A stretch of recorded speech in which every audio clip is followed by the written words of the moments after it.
নমস্কার, আমি ডক্টর সুতপা বসু। আজকে আমি ধনু রাশির ধনু লগ্নের জাতক জাতিকাদের 2024-এর অগস্ট এবং সেপ্টেম্বর মাস কেমন যাবে তাই নিয়ে আলোচনা করব। ধনু রাশিতে কিছু নেই, অগস্ট মাসে আমরা দেখব যে এই মুহূর্তে কিছু নেই, দ্বিতীয় কিছু নেই, তৃতীয় আছে শনি বক্রী, এবং আমরা জানি শনি বক্রী, শনি তৃতীয় ভালো ফল দেয়। সুতরাং এই শনি বক্রী অবস্থায় ধনু রাশির অগস্ট এবং সেপ্টেম্বর মাস পুরোটাই এই ঘরে থাকবে এবং ভালো ফল দেবে। ভাই বোনের সাথে সম্পর্ক ভালো দেবে, কমিউনিকেশন ভালো দেবে। সব সময় শনি কিন্তু বক্রী, শনি ভালো ফল দেয়। কিন্তু আগে যেমন বলেছি, এখন আবারও একই কথা বলছি যে যদি আপনাদের নিজের চার্টে যেমন থাকবে শনি পজিশন, তার ওপর নির্ভর করবে আপনার কেমন যেতে চলেছে এই অগস্ট এবং সেপ্টেম্বর মাস। ধনুরাশির জাতক জাতিকাদের আপনাদের কেমন যেতে চলেছে। চতুর্থে আছে রাহু। চতুর্থে থাকার দরুন মায়ের সাথে সম্পর্ক খারাপ দেখা যেতে পারে, মায়ের শরীর ভালো না যেতে পারে। তারপরে চতুর্থে রাহু থাকার দরুন পারিবারিক গণ্ডগোল, পারিবারিক অসুবিধা হতে পারে। যারা স্টুডেন্ট তাদের পড়াশোনায় একটা হ্যাম্পার দেখা যেতে পারে, পড়াশোনায় অমনোযোগিতা দেখা দিতে পারে। পঞ্চমে কিছু নেই, ষষ্ঠে আছে বৃহস্পতি এবং মঙ্গল। ষষ্ঠে বৃহস্পতি মঙ্গল থাকলে কোনো লিটিগেশনের মামলা থাকলে সেটা ষষ্ঠে মঙ্গল খুবই ভালো ফল দেয়। কুজিব যোগ করে আছে বৃহস্পতি ষষ্ঠে থাকলে কোনো মামলা মকদ্দমার একটা সমাধান হতে পারে। কোনো লোন আটকে আছে, লোন পেতে পারেন। কোনো অসুখ বিসুখ, পেটের সমস্যা বা কোনো অপারেশন, এইসবও কিন্তু হতে পারে। আচ্ছা, সপ্তমে কিছু নেই, অষ্টমে রবি আছে কর্কটে। অষ্টমে রবি কর্কটে জলরাশিতে বিরাট কিছু ভালো ফল দেয় না। অষ্টমে রবি থাকলে অনেক সময় কিন্তু চাকরিতে বাধা বা পদোন্নতিতে বাধা দেখা দিতে পারে। নবমে হচ্ছে বুধ আর কেতু, বুধ আর শুক্র। নবমে বুধ শুক্র লক্ষ্মীনারায়ণ যোগ করে আছে। নবমে এই ধনুরাশির ধনুলগ্নের জাতক জাতিকাদের নবমে লক্ষ্মীনারায়ণ যোগ থাকার দরুন এখানে কিন্তু খুবই ভাগ্য প্রসন্নতা দেখা দেয়।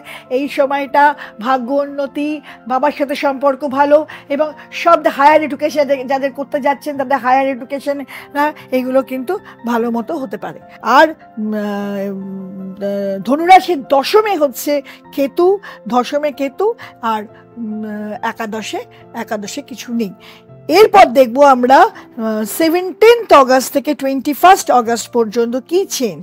এখানে দেখবো যে রবিটা যেটা ছিল কর্কটে, রবি চলে এসছে সিংহে, এবং থাকবে রবি বুধ আর শুক্র। এবং রবি বুধ শুক্র থাকার দরুন এখানে বুধ তার বুধ রেট্রোগেট কিন্তু খুব ভালো ফল দেয় না। আবার কেতু দেখবো আমরা রয়েছে কন্যায়। তারপর যখন আমরা দেখবো 22 থেকে 27 অগস্টের আগেই বলেছি যে বৃহস্পতি, শনি, কেতু আর রাহুর কোনো পরিবর্তন হচ্ছে না। 22 আর 27 অগস্ট, এই 22 থেকে 27 অগস্টে আমরা দেখব বুধ সিংহ থেকে রেট্রোগেট বুধ চলে গেছে কর্কটে, এবং রেট্রোগেট বুধ কর্কটে কিন্তু খুব ভালো ফল দেবে না।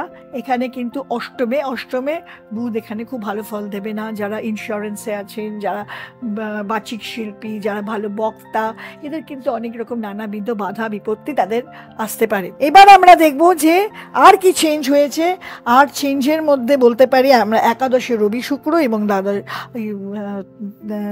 নবমে রবি শুক্র, জাস্ট কর্কটের পরে সিংহে রবি শুক্র, এবং দশমে কেতু থাকার জন্য কিন্তু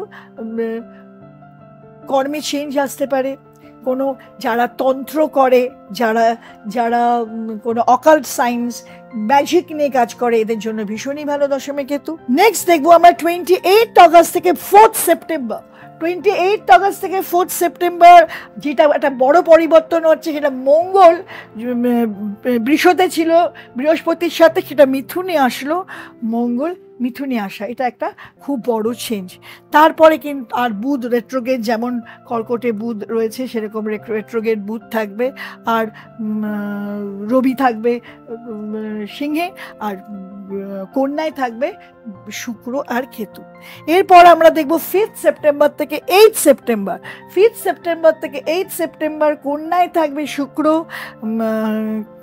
কেতু, আর রবি বুধ বুধাদিত্য যোগ করে, রবি বুধ বুধাদিত্য যোগ করে থাকবে সিংহে। এই বুধাদিত্য যোগ, রবি বুধ ভীষণ ভালো যোগ। এই সময় কিন্তু ধনুরাশির জাতক বা জাতিকাদের সব দিক দিয়ে উন্নতি হবে। যারা পড়াশুনো, চাকরি, কোনো কাজ, কোনো কর্ম, সবেতেই কিন্তু একটা অত্যন্ত বুদ্ধির ছাপ এবং একটা সাকসেসের দেখা যেতে পারে। তারপর আমরা দেখবো 28শে সেপ্টেম্বরের চেঞ্জটা। 28শে সেপ্টেম্বর যেটা সব থেকে বড় চেঞ্জ হবে, 28শে আগস্ট যে বড় চেঞ্জ হবে সেটা হচ্ছে যে শুক্র আসছে, বসবে লিব্রায় মানে তুলায়, আর কন্যায় থাকবে হচ্ছে রবি, বুধ আর শুক্র। রবি, বুধ আর কেতু। শুক্র থাকবে তুলায় আর রবি, বুধ, কেতু থাকবে হচ্ছে কন্যায়। তাহলে এর থেকে আমরা বুঝতে পারছি যে ধনুরাশির একটা ভালো সময় আসতে চলেছে, খুব খারাপ সময় ধনুরাশির থাকবে না। মিশ্রিত ফল তো অবশ্যই থাকবে, কিন্তু তার মধ্যে এক একজনের পার্টিকুলার নিজেদের ন্যাটাল চার্টের ওপর ডিপেন্ড করবে। তার জন্য আপনাকে সঠিক অ্যাস্ট্রোলজারের কাছে যেতে হবে। এটা আমার সাথেও আসতে পারেন, আমার নাম্বার যাচ্ছে, নাম্বার থেকে আসতে পারেন, আমাকে কল করে আমার বাড়িতে অ্যাপয়েন্টমেন্ট নিয়েও এসে দেখাতে পারেন, বা অনলাইন প্রেডিকশনও আমি করে থাকি। আর আমার আজকের উপস্থাপনা যদি ভালো লাগে নিশ্চয়ই লাইক, কমেন্ট আর শেয়ার করবেন, আর বেল আইকনটা প্রেস করে দেবেন। সাবস্ক্রাইব না করা থাকলে সাবস্ক্রাইব করবেন, আর কোনো রকম হেল্প চাইলে নিশ্চয়ই আমার সাথে কন্ট্যাক্ট করবেন। নমস্কার।